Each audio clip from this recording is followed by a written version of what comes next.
ಬಿರಿಯಾನಿ ತಿಂದ ಬಳಿಕ ಕಲ್ಲಂಗಡಿ ತಿಂದು ಮುಂಬೈನ ಫೈದೋನ್ ಎಂಬಲ್ಲಿ ಒಂದೇ ಕುಟುಂಬದ 4 ಮೃತಪಟ್ಟ ಪ್ರಕರಣವು ಇಡೀ ದೇಶದಲ್ಲೇ ಸಂಚಲನ ಸೃಷ್ಟಿಸಿದೆ. ಬಿರಿಯಾನಿ ಹಾಗೂ ಕಲ್ಲಂಗಡಿ ಒಟ್ಟಿಗೆ ಸೇವಿಸಿದ ಪರಿಣಾಮ ಫುಡ್ ಪಾಯ್ಸನ್ ನಿಂದ ಇವರೆಲ್ಲ ಮೃತಪಟ್ಟಿದ್ದಾರೆ ಎಂದು ಹೇಳಲಾಗುತ್ತಿತ್ತು. ಆದರೆ ಇದೀಗ ಪರೀಕ್ಷಾ ವರದಿಯಲ್ಲಿ ಆಘಾತಕಾರಿ ವಿಚಾರವೊಂದು ಬೆಳಕಿಗೆ ಬಂದಿದೆ. ಏಪ್ರಿಲ್ 25ರ ರಾತ್ರಿ ನಡೆದ ಈ ದುರ್ಘಟನೆಯಲ್ಲಿ ಮೃತರು ಸೇವಿಸಿದ ಕಲ್ಲಂಗಡಿ ಹಣ್ಣಿನಲ್ಲಿ ಜಿಂಕ್ ಫಾಸ್ಫೇಟ್ ಅಂಶವಿತ್ತು ಎಂದು ತಿಳಿದು ಬಂದಿದೆ.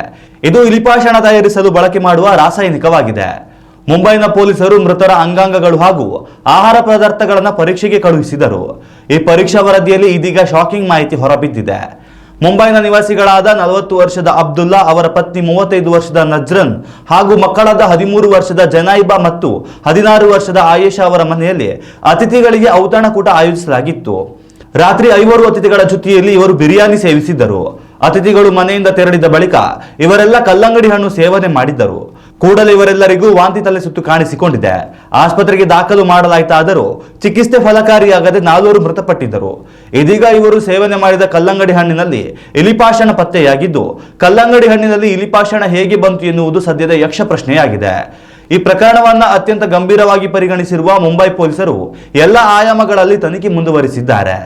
ಉತ್ತಮ ಸಂಸ್ಕಾರಯುತ ಶಿಕ್ಷಣದೊಂದಿಗೆ VSS English medium CBSE school Udupi Muddur. ನರ್ಸರಿಯಿಂದ 10ನೇ ತರಗತಿವರೆಗೆ ಶಿಕ್ಷಣದ ಜೊತೆಗೆ 5ರಿಂದ 10ನೇ ತರಗತಿವರೆಗಿನ ವಿದ್ಯಾರ್ಥಿನಿಯರಿಗೆ ಉತ್ತಮ ಹಾಸ್ಟೆಲ್ ಸೌಲಭ್ಯವೂ ಇದೆ. ನಿಮ್ಮ ಮಕ್ಕಳ ಪ್ರವೇಶಾತಿಗಾಗಿ ಈ ಸಂಖ್ಯೆಗೆ ಕರೆ ಮಾಡಿ.